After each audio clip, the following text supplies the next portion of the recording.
ipapaalam ko lang sa inyo mga idolo ang pagbabalik ng malupit na Natalia ng Pilipinas. Panoorin mo to. At dito, akala ko mabibigyan ako dito ng aamon. Buti na nga lang hindi tumama yung talon ng tank nila. Kaya yun, napauwi ko yung core nila.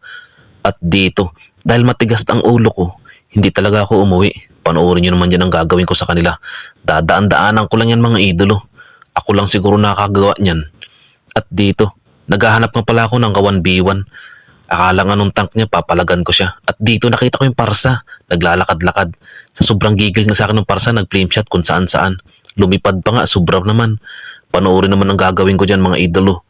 Akala niya siguro kayang-kaya niya ako. O diba? Kitang-kita nyo naman diba? At dito, dinaanan ko talaga dyan yung tank para habulin ako nila. Panoorin nyo naman dyan. Pinagtitripan ko lang talaga sila. Tingnan nyo naman mangyayari dyan. Walang kukurap ha. O diba? Lampas kung saan-saan. Takbo man din malala.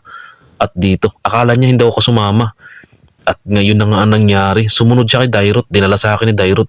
O kitang-kita nyo naman diba? Napakaangas. At dito, yung parsa hinabol-habol na ako. Tingnan nyo naman mangyari dyan sa tank nila. Parang nagiging papel na lang sa akin. O diba? Hindi kiis yun mga idolo. Talagang malakas ako.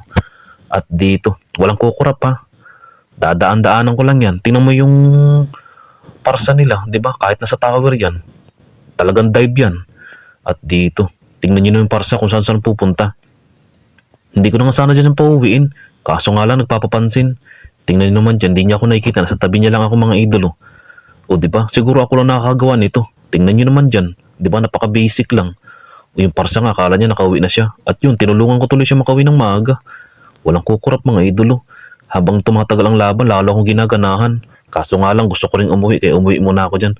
At ito ang magandang pangyari, dinaanan ko lang sa gitna. Bigla silang naglaho sa mapa. Kitang-kita nyo naman, di ba? Kaya kung hindi ka pa nakapalo, ang panghihintay mo, mag-follow ka na. Kitang-kita mo naman, di ba?